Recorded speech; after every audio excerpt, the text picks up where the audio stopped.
Welcome to Green Angle, where we examine environmental issues and proffer sustainable solutions. I am Esther Mopariola. On today's edition of the show, the raging ocean at the coastal region in Ondo State, southwest Nigeria, is claiming more land and forcing thousands to be displaced. Also on the show, we will take a look at turning waste to wealth through the eyes of a young sculptor who converts trash to treasure, collecting aluminium cans and turning them into priceless works of art.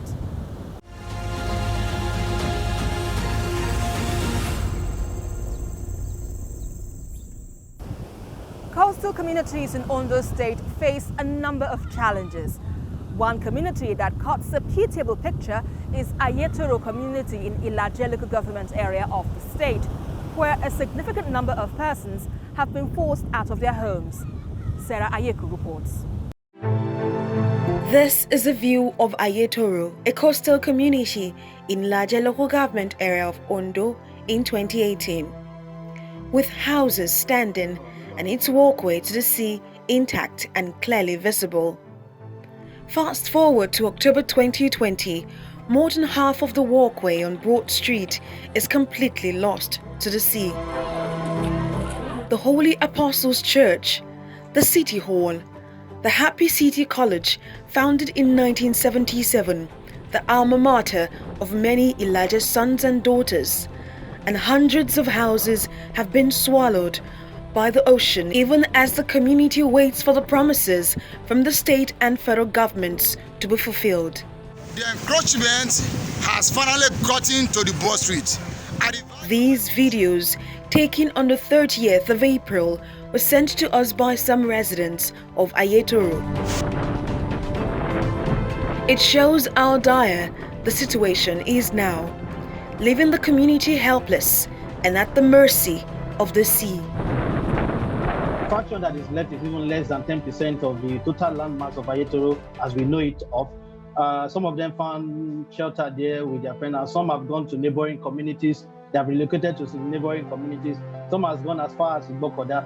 The sea surge mostly occurs in the night, and when the windstorm comes in, everybody will have to find somewhere to go to. So the people are not comfortable. They are scared. They are scarred. Many of them are scarred for life. You know, they feel abandoned. Nobody cares about them. Nobody bothers about how they live. As a result of the effect of oil exploration over the years, the community lost a considerably portion of its coastland to the Atlantic Ocean. The situation is worsened by the abandoned multi-billion naira shore protection project, which was first awarded in 2004 and re-awarded again in 2009 by the Niger Delta Development Commission. In an interview with the Commissioner for Environment in October 2020, the government acknowledged that it is aware of the life-threatening situation in Ayetoro and plans to mitigate the incursion already in the works. The World Bank is ready to assist. What they have provided on the state government, it cannot be enough to do that job. Work is going on, but the major problem we have, how do we get materials to that site? You know, how do we get sand? You know, because the entire area is muddy, and to get sand from the deep sea, you know, it requires the dredger must be very, very long. Problem in the Ilaje local government, the road going from Bokoda to Ayetoro, it's about 33 kilometers. Just about 31 kilometers of that road have been completed and will be using it. Very beautiful. But the 3 or 2 kilometers from one Igbonla to Ayetoro has not been done. If that one is done, there wouldn't have been problem. Time is, however, running out, and the community faces the threat of extinction with every single day that passes. Months after the government made several promises, the people are yet to receive help. They just sit by, watching how the angry sea claims their lands. Known as the Happy City because of its rich history and communalism practiced for decades, the smiles on the faces of residents is being washed away. Every time the rains pour and when the sea rages.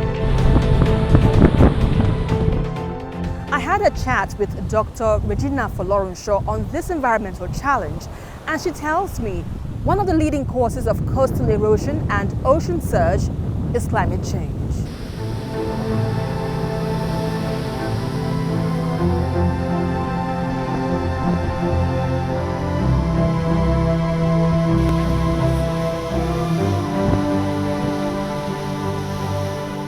Ocean storm surge is prevalent along the 853-kilometer coastline of Nigeria. Every part of the coastline experiences ocean storm surges.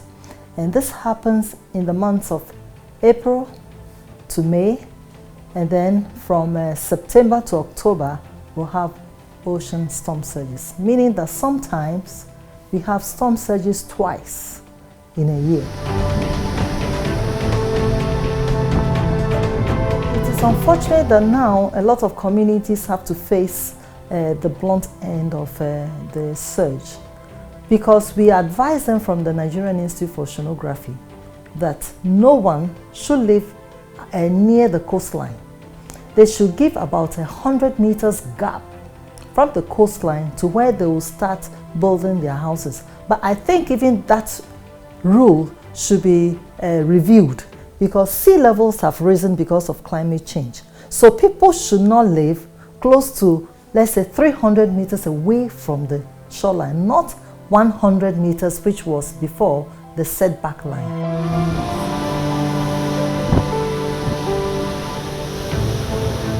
We all have to be prepared, because the air temperatures have reached levels that it's unbelievable. What I'll say is that we are at the tipping point of catastrophic events. Catastrophic events meaning there will be more storm surges with intensity. There will be rainfall events with intensity. There will be massive flooding, and there will be drought, coming down to the south on a scale that is unprecedented.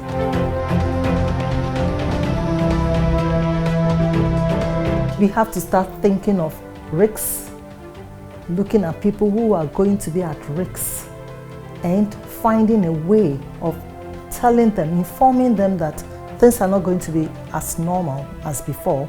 Therefore, they have to start thinking of how they can ameliorate that, maybe get insurance for them, especially people who have permanent houses near the coastline. The whole of the Nigerian coastal environment is vulnerable. It has a soft sand that is easily washed away. Anything you are going to put on the coastline is going to create more erosion on the downdrift side of that stopgap. Because, for example, in Ayetoro, in the Ondo coastline, it's a muddy terrain and it's very vulnerable to erosion. The rate of erosion there is between 15 to 20 meters per year. That is more than the length of this room. Therefore, these things are going to be aggravated. The rate of erosion are going to be increased.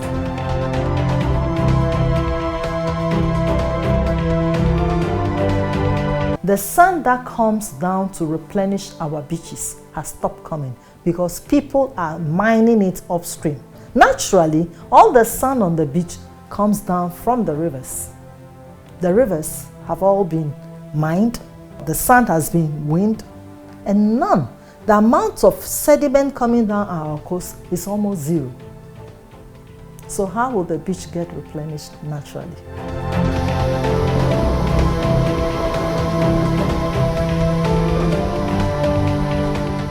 I will say that before anyone carries out any protective structures or anything on the beach of Nigeria, they should contact experts who have been studying the coastal morphology, you know, the configurations of the coast, sediment transport.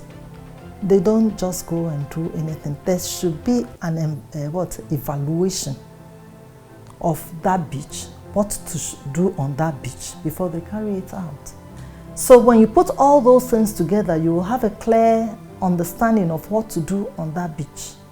Because if you're not careful, what you do will affect other communities on the downdrift side.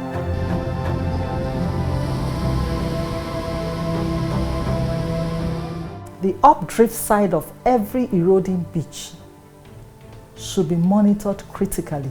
They should ensure that they don't put permanent defending structures on the shore, because anything you put on that shore will cause erosion on the downdrift side.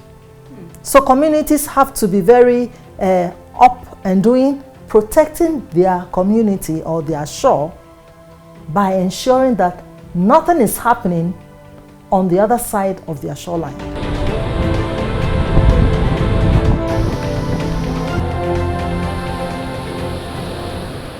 Green Angle returns after this break.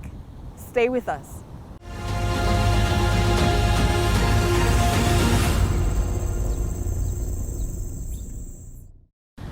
Nigeria generates an estimated 32 million tons of solid waste per year, one of the highest in Africa. Majority of these wastes end up in the drains, oceans, and even are littered on streets and corners. But a significant number of individuals and organizations have engaged in converting most of this rubbish into valuables, which not only adds extra income, but helps in contributing towards a cleaner environment. One of such is Owoyemi Taiwo, an artist who collects discarded aluminium cans for soft and alcoholic drinks and converts them into a priceless work of art, which is currently showcased at a museum in Lagos.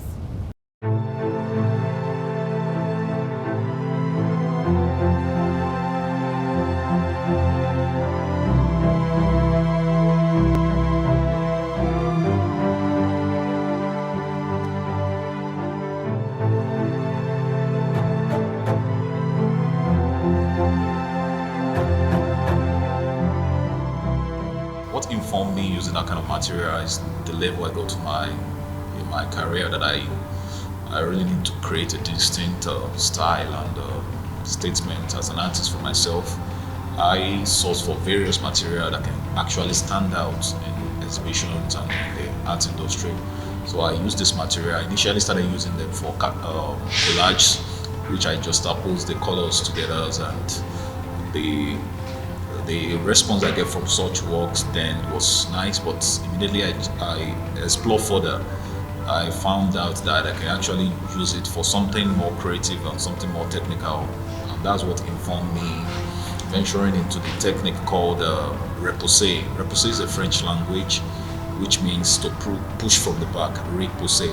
So I invent it in using it for sculptural forms, and it's an old technique actually. It's not new. I wasn't the one that started repoussé, but it was a technique that has been long over more than 1,000 years. But what I do is that to create, use it to do something new, use it to create a sculptural form which wasn't actually there before.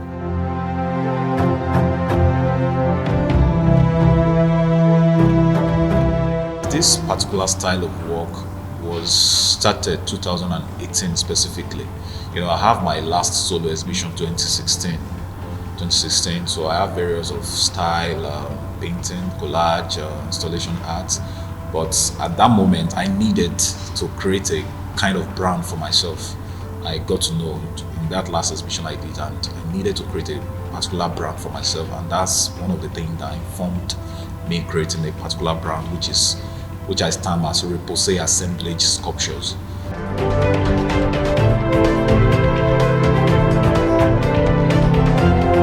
Due to the nature of the material, aluminum can, they cannot stand, then I use them for sculpture. I'm not just using them for collage on a flat surface.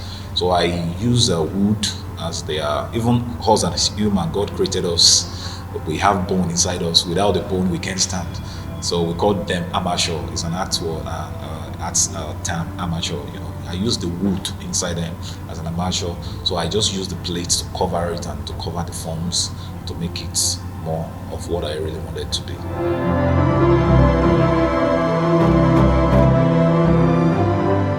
Artwork is priceless. You might be my senior brother or senior sister. I might decide to give it to you as low as 20,000, and a collector might just come and I might decide to sell 500,000. That same collector within that same year, you can sell that particular work times 10 of what. So there's no particular price. There are some circumstances that determine the price of an artwork. Who is selling and where you are buying from.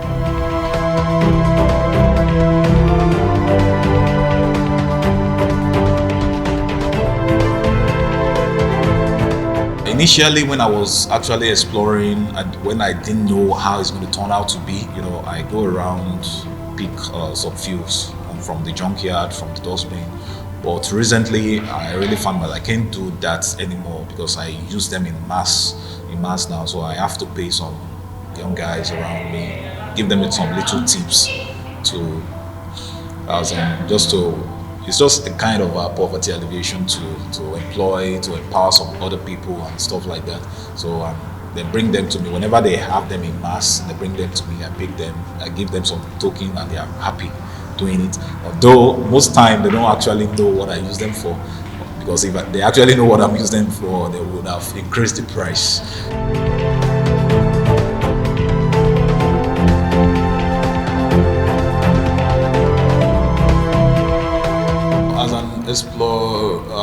Experimental artist, we do a lot of things.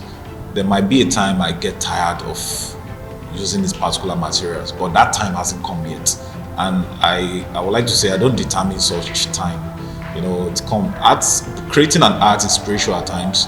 You don't determine what you create, as in it's based on the instincts inside you. That's the way God talks to us as an artist. We don't determine what we do at times. Might just come out with an idea and a dream and go and do this, and we flourish out of it.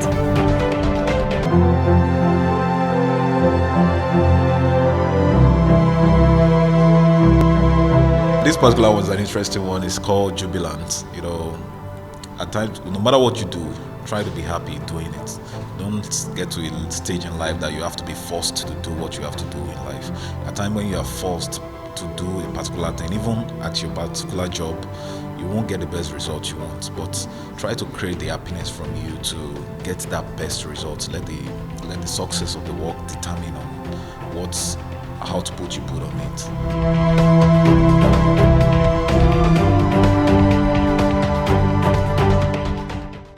Exposure to constant noise pollution not only leads to deafness, but can cause high blood pressure. That's according to the Lagos State Environment Protection Agency during an awareness campaign on a noiseless Lagos. Lagos is an ever-growing commercial nerve center in Africa's most populous nation. Daily hustle and bustle in the city leaves residents exposed to one major environmental hazard: noise pollution.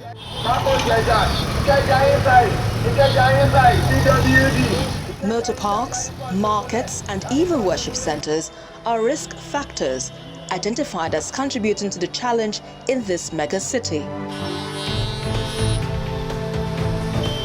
As part of its continued sensitization to the dangers of noise pollution in the environment, the Lagos State Environmental Protection Agency held an advocacy campaign at Ojota Motor Park with a mission to pursuing a reduction of noise decibels, which are harmful to human health. A lot of ambient noise from environment. It comes from horns and public transport. Not only to make Lagos noiseless, we are preaching hear, care. Before the damage is done, we have some sort of signals. The body begins to signal to us that something is happening, and that is, we begin to hear a sort of noise, whooshing noise, hissing noise, like cricket noise or what have you, some type of noise in the air. Sometimes it's intermittent, it comes and goes, but it's telling us that the metabolic effect that is taking place in the auditory system is not good. Kemi Remi Dairo shares her experience of being partially deaf and explains why it could be harmful to be exposed to loud noise for a long time. Living with it has not been fun. I was able to get a substitute. But even living with the substitute is even not a very lovely journey like that. You know, like I'm using batteries. Once I run out of battery, I'm deaf. I have it directly to my brain. You are hearing through your ear. You can still filter what you want to hear. I can't filter any sharp sound. That's why I have headache most times. In the meantime, the agency says policies and laws will be implemented to ensure a sustainable initiative for a noiseless Lagos. We hope also after this exercise, we can put our no horn-free zones, signboards in particular places. Near learning centers, primary schools, or near hospitals should be horn-free zones. To take this as a reality, that we should stop noising in the motor park and to stop honey everywhere.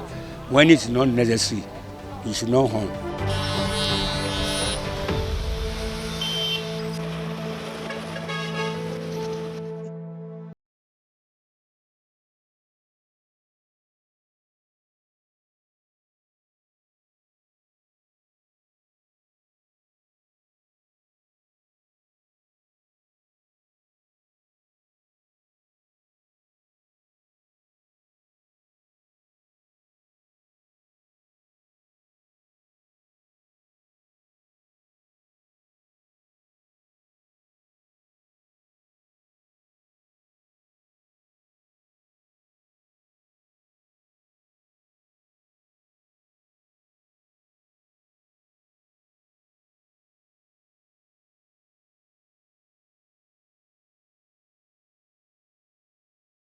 Of Green Angle. Until I come your way next time, remember, together we can build a sustainable world. I am Esther Mokwariola. Bye for now.